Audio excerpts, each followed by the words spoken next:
In today's episode, we're going to look at the life of Edmund Kemper, also known as the Co-ed Killer, a notorious serial killer who terrorized California in the 1970s.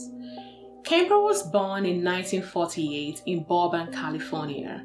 His childhood was marked by isolation, abuse, and neglect.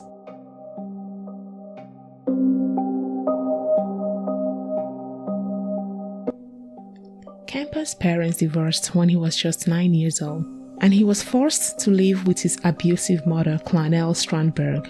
Kemper's mother was an alcoholic who often belittled and berated her son. She would frequently lock him in the basement as a form of punishment.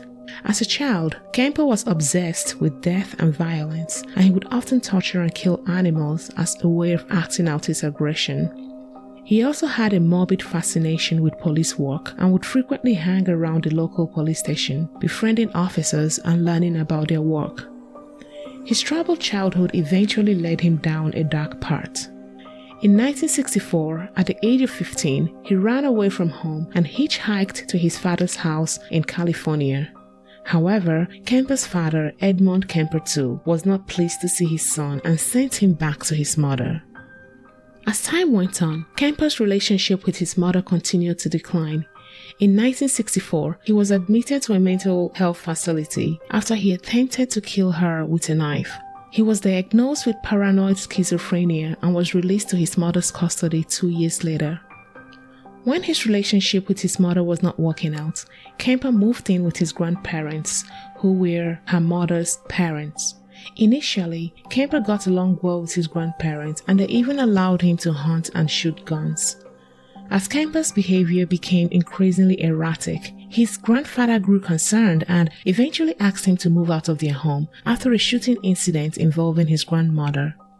On August of 1964, Kemper shot his grandmother with a .22 caliber rifle. His grandmother survived the shooting, but the incident was the tipping point for his grandfather, who no longer felt safe with Kemper in the house.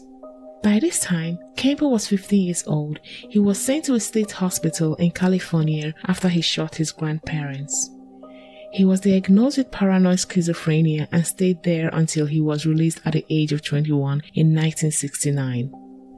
After his release, Kemper once again moved in with his mother, but his mental health continued to be on a decline. He began to have violent fantasies about killing people. In 1972, he voluntarily committed himself to a hospital in Santa Cruz, California, but he was released only after a few months. Kemper's murders began in May of 1972 when he picked up two college students, Mary Ann Pish and Anita Lucchesa. He drove them to a secluded area where he assaulted and strangled them both. He then dismembered their bodies and scattered their remains across the Santa Cruz Mountains. Over the next year, Kemper continued to target young women, often picking up hitchhikers and taking them to remote areas where he would assault, strangle, and dismember them. Later that same year in 1972, Kemper was again admitted to a mental institution. This time, the Atascadero State Hospital. He was diagnosed with paranoid schizophrenia and was deemed to be a danger to himself and others. He underwent treatment for several months before he was deemed fit to be released in 1973. However, after his release, on Easter weekend of 1973, Kemper went to visit his grandparents and killed them both. He entered their home while they were sleeping and bludgeoned them to death with a claw hammer. He later confessed to the murders, explaining that he killed his grandparents because he wanted to know what it felt like to kill his grandmother, whom he had a strained relationship with. He also stated that he killed his grandfather so that he wouldn't have to witness the aftermath of the murder. On April 20, 1973, Kemper killed Clarnell while she was sleeping on her bed. He then drove to his mother's best friend's house and killed her as well, before calling the police and confessing to the murders. In total, he killed 10 people, including his own mother and grandparents. In an interview with the FBI, Kemper described his murders in gruesome detail, explaining how he would lure his victims into a car, assault them, and then strangle them to death. He also revealed that he had a disturbing fascination with necrophilia and would often have sex with the bodies of his victims after he had unalived them.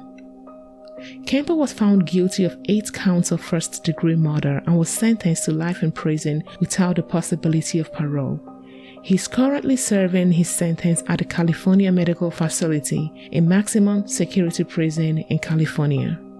Despite the horrific nature of Kemper's crimes, he managed to become something of a cult-like figure amongst true crime enthusiasts, and he has been the subject of many documentaries, books, TV shows, and movies which were made after him. Looking back on Kemper's life, it is apparent that his troubled childhood, as well as his strained relationship with his mother, contributed a large deal to the person he later became. It is also important to point out that Kemper was a cold-blooded serial killer who had very little regard for human life. He brought a lot of pain and suffering into the life of his victims and that of their families. Until next time, humans, stay safe out there.